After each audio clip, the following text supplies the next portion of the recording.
Welcome back. Well, yes, I've got Mr. Bayo Rotimi, who is a financial consultant. He joins us this morning to break it down and sometimes or perhaps look beyond the numbers, what it means in real terms for the average man out there. Thank you for coming on today. A pleasure. Well, I just came across this statement from the Minister of Budget and Planning. He was speaking at this spring meeting with the IMF 4 months ago. Right. He said, well, yes, we're working really hard, but the growth may be slow, not as fast as we'd like it to be, because they were targeting 77% by 2020. But with this now, should he be excited about this latest report?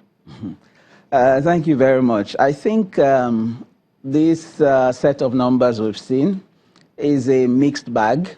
There are a few positives. So the economy has grown 1.5%. Between the first and the second quarter. Non-oil sector has grown marginally, driven by the services sector, largely ICT, a little bit of agriculture, and so on and so forth. So those are the positives. But on the flip side, there are several things that will cause one to have some concern. Our economy clearly is still over-dependent on oil. So you will see that between the first and the second quarter, GDP growth in the oil sector actually declined by 18.71%. Crude oil production dropped from 2 million barrels a day in the first quarter to 1.84 million barrels a day. So we essentially lost 160,000 barrels a day on average over a 90-day period. If you monetize that, Chamberlain, it will translate to easily about $1.1 billion worth of revenues that we lost. So you could see why the GDP numbers we're seeing declining growth, because the principal driver of the economy is struggling. And you wonder why it will struggle in an era of significantly high oil prices. So it means that our challenge is we are not sorting out the production element. You know, Nigeria, we always seem to play this game of musical chairs. When our production is high, oil prices sometimes are low. Now oil prices are high and our production is inconsistent. But there's instability in that sector. We haven't heard about bombings and everything. So why do we still have this decline? Absolutely, Chamberlain. It is baffling. But if you interrogate it, you will find out why. The budget had a target of 2.3 million barrels a day. First quarter, like I said earlier, we did 2 million. Second quarter, averaging 1.84. So why are we seeing that decline in production? It is simply because that legal and regulatory framework that needs to be locked down has still not been locked down. The Petroleum Industry Governance Bill is still hanging in between somewhere. There are 3 other bills that have not been passed by the National Assembly.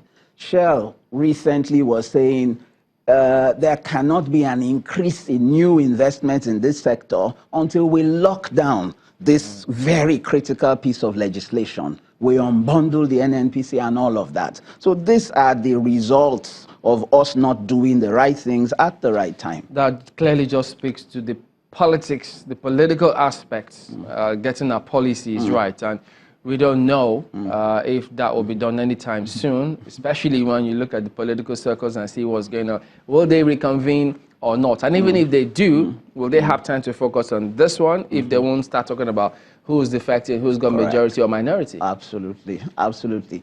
There are multiple challenges. One of the ways forward is we have to get the politics right.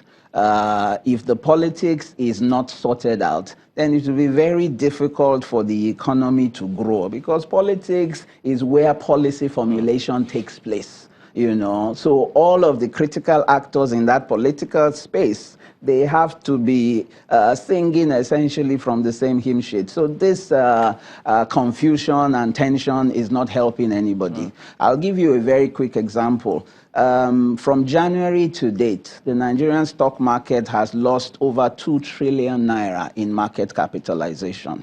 Sometime last week, the Association of Stockbroking Houses issued a public statement to say the political tensions are not helping, or the escalating political tensions are not helping our economy. As a matter of fact, it is damaging the economy, and we are starting to see it. If you look at the GDP numbers again, agriculture, that is our mainstay. Yeah.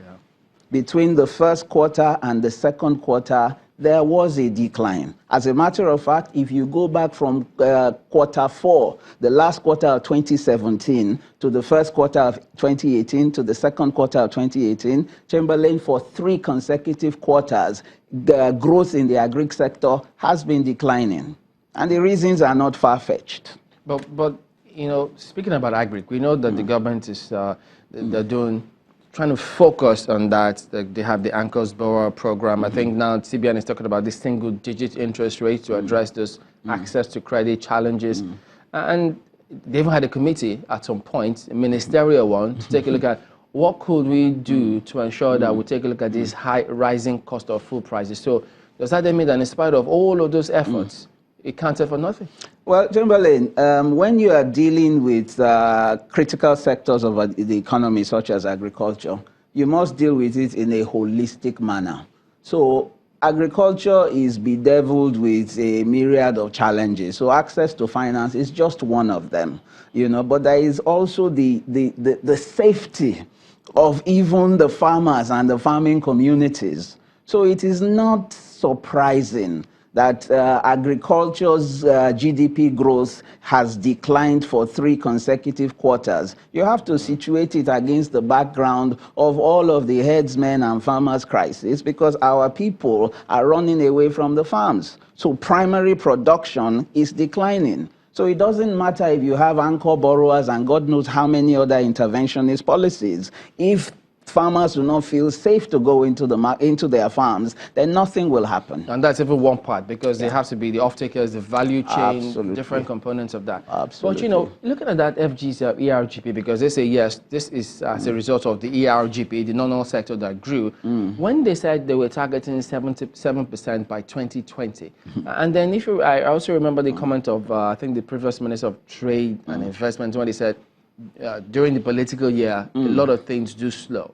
So was the government just, I don't know, was that realistic if they were targeting that percentage, even though they know that this period now will be the political year where things may just slow for a bit?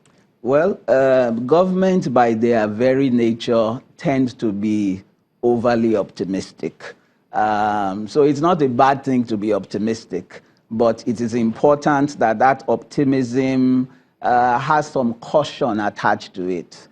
When you make estimates about future performance, it must be based on assumptions that are rational. It must be based on assumptions that are defensible.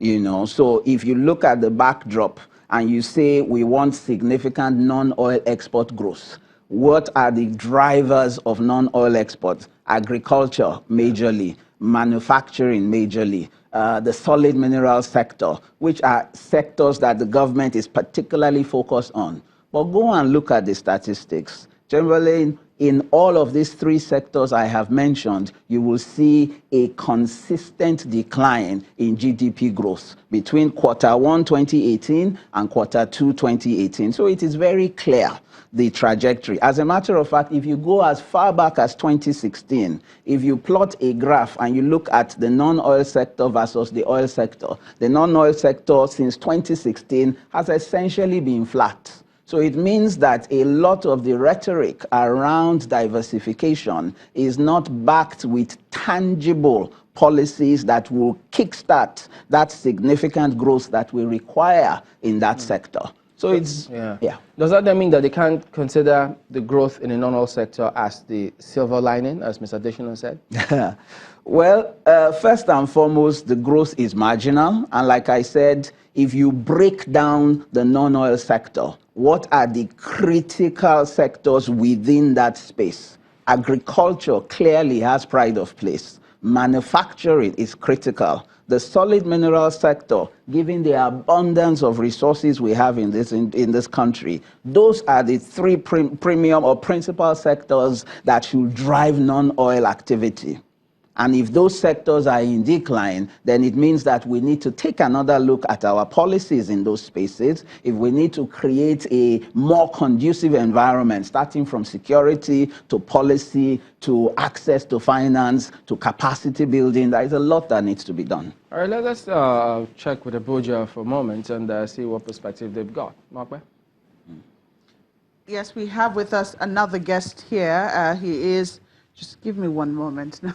Give me one moment. Now, we're still going to be talking about the same thing, and the perspective is going to be from Mr. Obona Ukuku, who is an investment consultant. You're welcome to Sunrise Daily.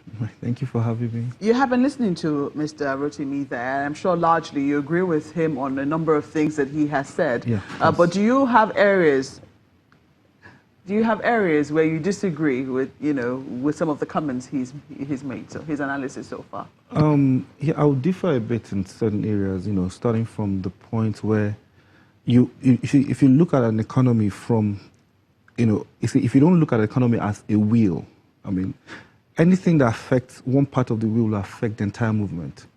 Now, we're talking about agriculture. That is why you see the investment the government is doing towards infrastructure would actually support the agriculture, because you can't move your goods to the, from the farm gates to the manufacturers without going, without it going to the roads. So for me, I see a positive in the area of the investment going towards transportation and agriculture, because you can't even succeed in having your solid mineral sector work if you don't have a way to convey your solid metals. These are heavy metals. You can't put them on the road. They're better on the railways. So these are the things. So this thing won't happen overnight as far as I'm concerned. But if we're in the right direction, yes, we are in the right direction. If we need to intensify effort to make sure that we grow the economy, of course we need to.